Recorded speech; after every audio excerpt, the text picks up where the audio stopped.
자, 이제 이혼에서 마지막 단계인데요. 바로 재산 문제죠. 위자료와 재산 분할이 있는데요. 위자료는 실무에서 그렇게 많이 인정을 하고 있지 않습니다. 잘못을 한 사람에게 1,000에서 3,000 정도 인정을 하고 있고요. 그것보다 더 중요한 게 바로 재산 분할입니다. 재산 분할 청구권. 재산 분할은 말 그대로 부부가 결혼 생활 중에 같이 형성, 유지, 관리한 재산에 대해서 각자의 기여도에 따라서 분할하는 거예요.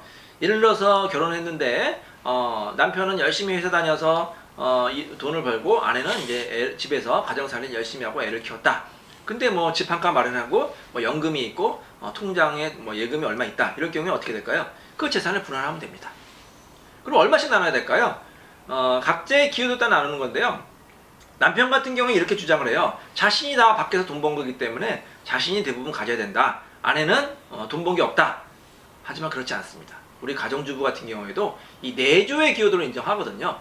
아내분들이 열심히 가정에서 가정 살림 잘하고 자녀를 키웠기 때문에 남편이 밖에서 돈을 벌 수 있었다. 이렇게 보기 때문에 가정주부의 내조도 기여도를 인정을 합니다. 그래서 예전에는 그 가정주부 같은 경우에는 기여도를 30%, 지금은 50%까지 인정을 하고 있고요. 이거는 이제 재산 규모라든지 혼인 기간에 따라서 50%가 될 수도 있고 40%가 될 수도 있고 30%가 될 수도 있습니다. 아무래도 재산 규모가 좀 크고 결혼 기간이 짧으면 그 비율은 낮아지는 경우가 있습니다. 자, 그러면 이런 경우가 있습니다. 결혼 후에 남편이 돈을 번 게 아니라 시부모님이 재산을 물려주셨다. 이런 경우에도 재산분할 받을 수가 있을까요? 원칙적으로는 이건 특유재산이라고 해서 재산분할 대상이 되지 않습니다. 예를 들어서 시부모님이 뭐 한 달 전에 건물을 물려주셨다. 그거를 한 달 후에 재산분할 청구한다. 이건 안 되겠죠. 기여도가 없기 때문에. 하지만 시부모님이 재산을 물려주고 10년이 지났는데 10년 동안 결혼 생활을 유지하고 아내도 그 건물에 대해서 관리도 하고 뭐 청소도 하고 열심히 관리했다. 그럴 경우에는 재산분할이 인정이 되겠죠. 하지만 그 경우에는 기여도를 50%까지 인정하는 것은 아니고요. 한 30% 내외로 인정을 하고 있습니다.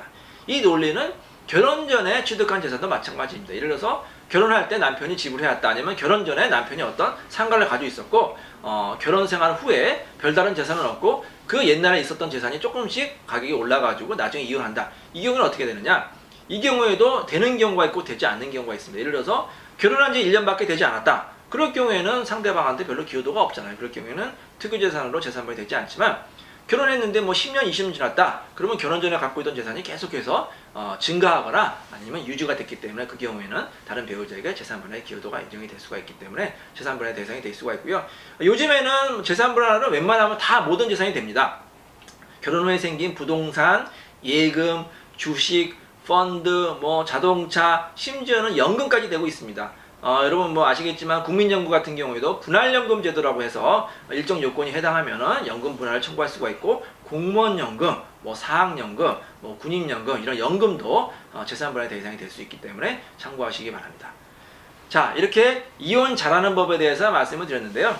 여러분 다시 한번 말씀드리지만 이혼은 신중하게 결정을 하셔야 되지만 무조건 또 뭐 부정적으로 생각하지 마시고 여러분 신중하게 결정해서 내가 지금보다는 조금 더 행복한 삶을 살 수 있을 것 같다. 그럴 경우에 이제 결심하시고요. 또 어차피 이혼을 하시게 될 경우에는 전문가의 도움을 받으셔가지고 현명하고 똑똑하게 이혼 절차를 진행하셔가지고 조금 더 행복한 그런 생활을 하시기 바랍니다. 감사합니다.